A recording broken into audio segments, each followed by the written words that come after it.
41 সংখ্যক যোৰহাট জিলা দিৱস উপলক্ষে বৰ্ণাঢ্য সাংস্কৃতিক শোভাযাত্ৰা। অসমৰ শৈক্ষিক আৰু সাংস্কৃতিক দিশত আগৰণুৱা যোৰহাট জিলাৰ 41 সংখ্যক প্ৰতিষ্ঠা দিৱসতো জিলা দিৱস হিচাপে পালন কৰা হৈছে। যোৱা 29 জুনৰ পৰা আৰম্ভ হোৱা জিলা দিৱসৰ আজি সামৰণি পৰিব। সাংস্কৃতিক শোভাযাত্ৰাৰে আজিৰ দিনটোৰ কাৰ্যসূচী আৰম্ভ কৰা হয়।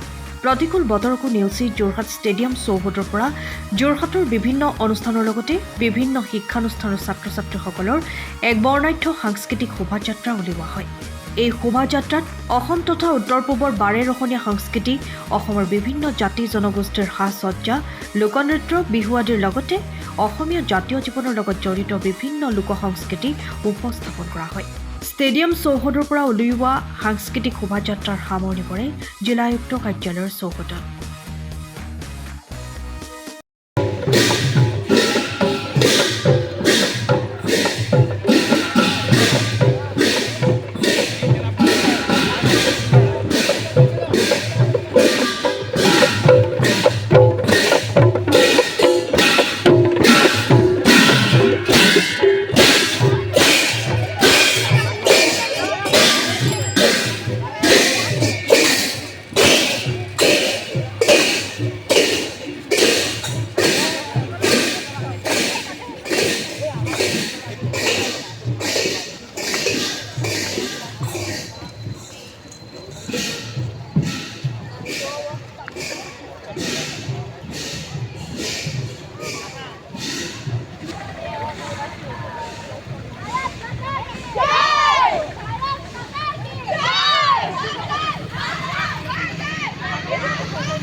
সকলোকে নমস্কাৰ জ্ঞাপন কৰিছোঁ। আজি যোৰহাট জিলা দিৱস উপলক্ষে 41তম জিলা দিৱস উপলক্ষে আমাৰ যোৱা 29 তাৰিখৰ পৰা যি প্ৰগ্ৰেম হৈ আছিলে 29, 30 আজি 1 তাৰিখে আজি এটা বাৰেৰহণীয়া আমি শোভাযাত্ৰা আয়োজন কৰিছিলোঁ।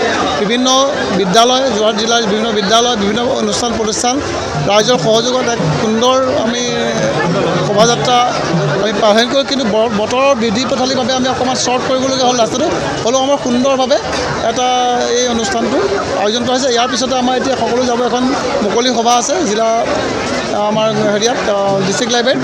এই জিলা হেৰিয়াত ডিষ্ট্ৰিক্ট লাইব্ৰেৰীত আমাৰ মিটিঙৰ পিছতে আমাৰ এই পৰ্যায়টো মোটামুটি শেষ হ'ব। ধন্যবাদ। সময়ৰ খবৰ সময়ত পাবলৈ ফ'ল' কৰক টাইম অফ আছাম।